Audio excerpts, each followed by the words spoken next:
देखिए भैया, ऐसा है, आएगा तो मोदी ही दिमाग में रख लीजिए।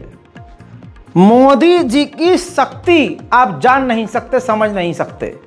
ये चीज सिर्फ हमने समझी है और हमने 1 साल पहले कह दिया था, चाहे जहां मर्जी चुनाव करवा लो, आएगा तो अपना मोदी ही।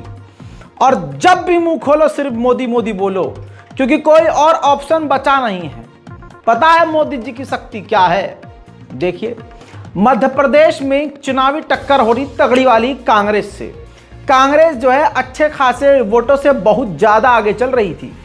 इसी बीच में एक वीडियो सामने आ गया और खुलासा हुआ कि दोनों पक्षों के बिना और सीनियर अधिकारियों के बिना वोटों की पेटियां खोल दी गई हैं। ये देखिए, ये वही वीडियो है जिस पर बड़ा तहलका मचा है। मध्य प्रदेश के बालाघाट में डाक मत पत्रों में बड़ी गड़बड़ी की संभावना है। बिना प्रत्याशी और उनके अभिकर्ता को जानकारी के डाक मत पत्र को पूरी तरह से खोल दिया। इसी सीट पर भाजपा सरकार के कैबिनेट मंत्री और कांग्रेस प्रत्याशी के बीच कड़ी टक्कर है। सर्वे के अनुसार कांग्रेस काफी ज्यादा आगे चल रही है। अब मजा लीजिए और देखिए मोदी पावर का। चलिए इस सब पर मिलकर बोलेंगे हम सब, वाह मोदी जी, वाह वाह। हाँ, तो आएगा मोदी ही, चाहे कुछ ही हो जाए। अब पूरी ताकत झोंकी हुई है, पूरी ताकत जो सबसे मेन पावर है वो इस्तेमाल की जा रही है भारतीय जनता पार्टी के द्वारा। मान के चलिए 80% दूसरी आबादी है और 20% भारत में मुसलमानों की आबादी है, 20% से भी कम। लेकिन फिर भी मुल्लों का इतना खौफ और मुल्लों से इतना डराया जा रहा है कि बिना मुल्लों के जीत ही नहीं पाएंगे। आज तक मुल्ला, मस्जिद, लाउड स्पीकर, इस्लाम, नमाज, जिहादी, यही कुछ जुमले हैं और खासकर पाकिस्तानी, इन जुमले ने ही भारतीय जनता पार्टी को जिताया है। यह शक्तिमान की 5वीं शक्ति है, समझ रहे हैं? ऐसी बहुत सारी शक्तियां हैं। शक्तिमान के 5 फूल बने हुए थे ऐसे, उसमें 5 फूल का अलग अलग मतलब था। ऐसे ही भारतीय जनता पार्टी के कमल में जितनी फूल की वो पत्तियां हैं, उतने ही उनके तरकश हैं, खतरनाक वाले। तो दिमाग में ये रख के रहिए कि आएगा तो मोदी ही। अब एग्जाम्पल के तौर पर देख लीजिए कैसा हिंदू मुसलमान चल रहा है। असम के सीएम खुल्लम खुल्ला कह रहे हैं, मुसलमानों को चिढ़ाने जलाने के लिए कह रहे हैं कि असम में जब मेरा सरकार बना था, मैंने 800 मदरसों को बैन कर दिया था और मैंने उनको बोला जब वो आए पैसे के लिए कि मदरसे का साहब आप पैसा को रोक दिया, तो मैंने उनसे कहा कि मदरसे का ठेका मैंने लिया। अब इनकी सरकार तेलंगाना में बनेगी, कह रहे हैं तेलंगाना, तो सारे मदरसे बंद कर देंगे। तो तमाम हिंदुओं को वोट इसलिए करना चाहिए कि उनके बच्चों को रोजगार मिले ना मिले, लेकिन मदरसे बंद हो जाएंगे। लल्ला लल्ला, देखिए खुल्लम खुल्ला बनाया जा रहा है। स्टेट में 800 मदरसा था जिसको सरकार ने बना के रखा था, सरकार दरमाहा देते थे।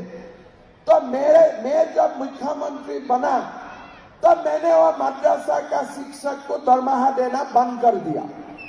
जब मैंने बंद कर दिया तो मेरा पास अधिकारी आया, बोले साहब ये खोल दीजिए। तो मैंने बोला कि मदरसा से क्या बनता है? बोले साहब मुल्ला बनता है। मैं बोला मुल्ला बनाने का ठेका मैंने लेके रखा हूं क्या?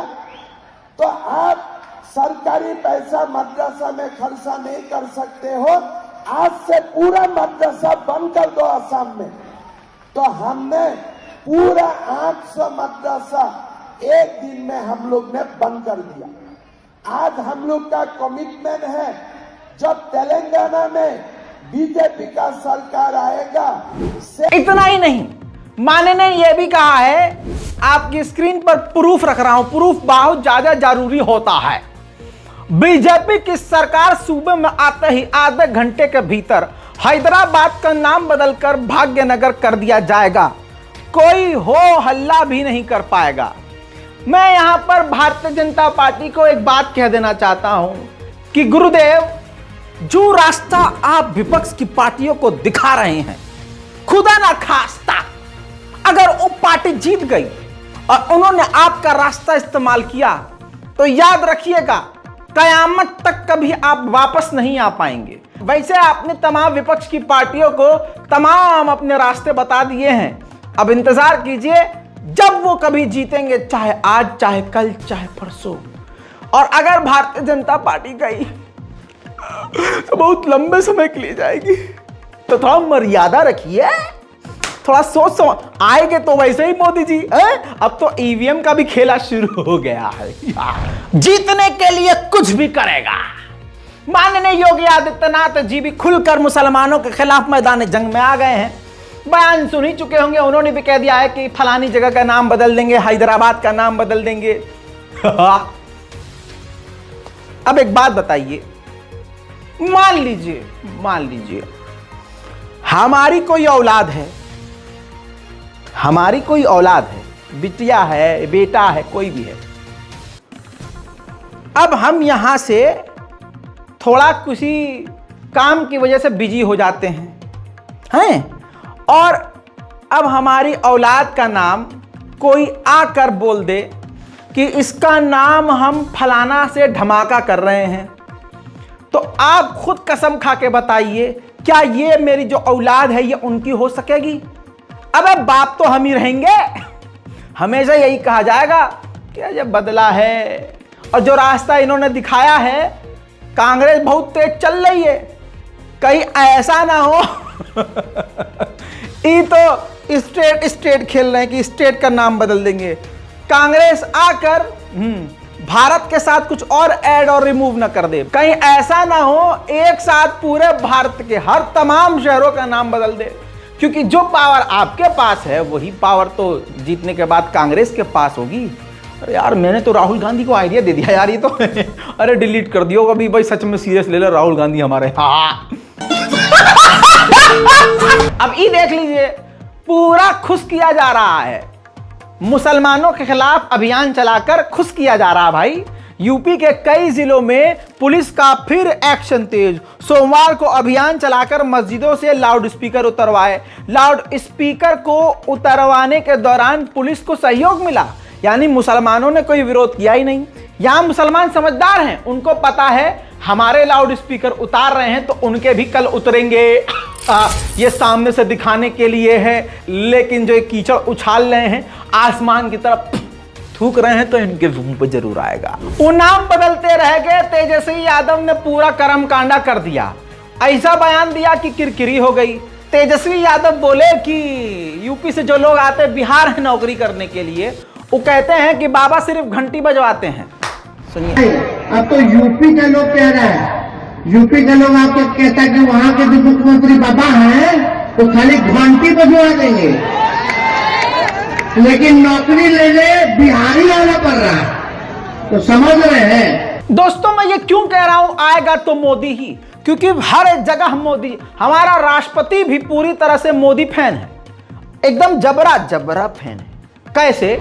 मैं पूरा स्क्रीन रिकॉर्डिंग आपके सामने रख रहा हूं। सबसे पहले तो मैं आपको संदीप सिंह जो कार्यकर्ता हैं कांग्रेस के, उनका आपको ट्वीट दिखा रहा हूं। लिखते हैं कि इतना नहीं चाटते कि दुनिया हंसने लगे, गुलामों की फौज तैयार की है मोदी ने, जिसमें अव्वल नंबर पर ऐसे लोग आते हैं सरकारी गुलाम।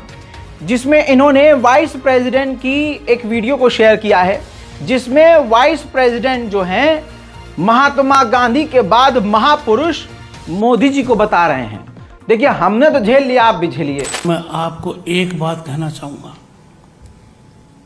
पिछली शताब्दी के महापुरुष महात्मा गांधी थे, इस शताब्दी के युग पुरुष नरेंद्र मोदी हैं। जी हाँ, ऐसे महापुरुष हैं।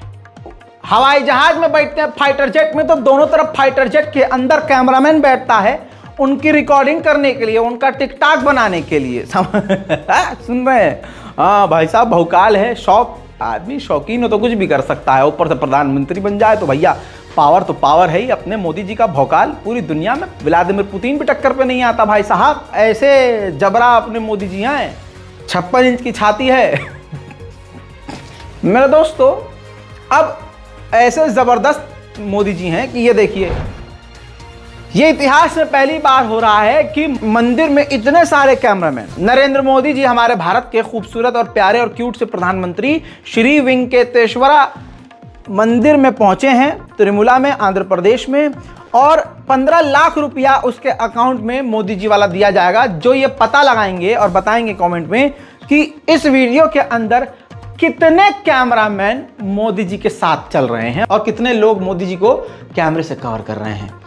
अब यह अगला वीडियो देखिए, ये तो कमाल ही हो गया। ANI का वीडियो है, मोदी जी ब्लॉक हो रहे थे भाई, फ्रेम नहीं आ रहा था भाई, फुटेज खराब हो रही थी, घसीट के पीछे किया गया है। पवित्र स्थल मोदी जी जहां गए थे, भगवान के चरणों में भी कैमरा जरूरी है। रही बात पत्रकारों की, तो पत्रकारों का हाल कितना बुरा है। NDTV को ही उठाकर देख लीजिए, अब वो कूड़ेदान हो गया है। जितने भी बेहतरीन पत्रकार थे रविश कुमार के बाद सब एक एक करके निकल गए। अब हम रविश कुमार के बाद जिस व्यक्ति के फैन थे सौरभ भैया, इन्होंने भी NDTV को खुदा हाफिज बोल दिया है। जी हाँ, अब ये क्यों हो रहा है आप जानते हैं। मालिक ही चाह रहे हैं NDTV के कि जो पिताजी कहे वही दिखाया जाए। जिसकी रीढ़ की हड्डी है वो झुकेगा नहीं भाई साहब, और झूठों के आगे तो मतलब ही नहीं बनता। वहीं मेरे दोस्तों, आपको क्या ही बताऊं, भारत के मुसलमान बेचारे इतना पता नहीं अपने ईमान को किराए पे दे दिया है, समझ में नहीं आ रहा है। हुजूर पाक सल्लल्लाहु अलैहि वसल्लम को खुला गाली बकी जाती है, कुरान को कूड़ा कह दिया जाता है। अब वो मुसलमान बेगैरत जो मेरे इस बात को रिपीट करने पे कमेंट करेंगे कि अरे भाई कम से कम ये तुम्हें नहीं बोलना चाहिए था, तुमने नहीं बोलना चाहिए था। अबे तुम्हारे पिछवाड़े में गू है तो 2 जुमले उस वीडियो पर जाकर कमेंट करो जो डायरेक्ट मुसलमानों को गाली बक रहे हैं, कुरान को गाली बक रहे हैं। तुम्हारी औकात नहीं है। असल में ये है, खाली टोपी लगाकर खाली नमाज पढ़ने से मुसलमान नहीं हो जाते बाबूजी। नमाज पढ़ने वाला तो वो यजीद भी था जिसने रसूल के नवासे इमाम हुसैन को करबला में कत्ल किया था। कत्ल करने के बाद भी यजीदियों ने नमाज पढ़ी थी। तो अपने आप को फिर वैसे ही समझो। अगर तुम इस्लाम के लिए, दीन के लिए, कौम के लिए, देश के लिए बोल नहीं रहे। मेरे दोस्तों, इस लड़की को देख लीजिए ध्यान से। उत्तर प्रदेश पुलिस ने ना कार्रवाई करी है, ना उम्मीद है कि वो कार्रवाई करेगी, क्योंकि जब प्रदेश का CM ही, हमारे खुद के चुने हुए CM खुल्लम खुल्ला मुसलमानों के खिलाफ मैदान जंग में उतर आए, तो उनकी भक्त और उनके भक्त करेंगे क्या। ये वाहियात औरत, इसका नाम पूजा माथुर है, इस्लाम और कुरान और मुसलमानों के प्यारे मोहम्मद सल्लल्लाहु अलैहि वसल्लम पर आपत्तिजनक टिप्पणी कर रही है। अब आप #अरेस्ट पूजा माथुर लिखें तो समझ लीजिए कि आपने अपना काम कर दिया। अब इसका बयान सुनिए और फैसला खुद कीजिए कि आपको बोलना है कि नहीं। पैग में पैगंबर बसे, कचरे में बसे कुरान, बहन कर मामू बने, ये है धर्म इस्लाम। तो बोलो जय सिया राम। खैर दोस्तों, अब मैं इसके आगे कुछ कह ही नहीं सकता। देखिए, अब तो ईमान की बात है। मैं तो नहीं कहूंगा ना कि आप ये कीजिए वो कीजिए, बस मैंने आपको दिखा दिया है। पत्रकार होने के नाते आपको सच दिखाना है, दिखा दिया है। अब आपका ईमान देखते हैं कितने पानी में है। #अरेस्ट पूजा माथुर। जय हिंद।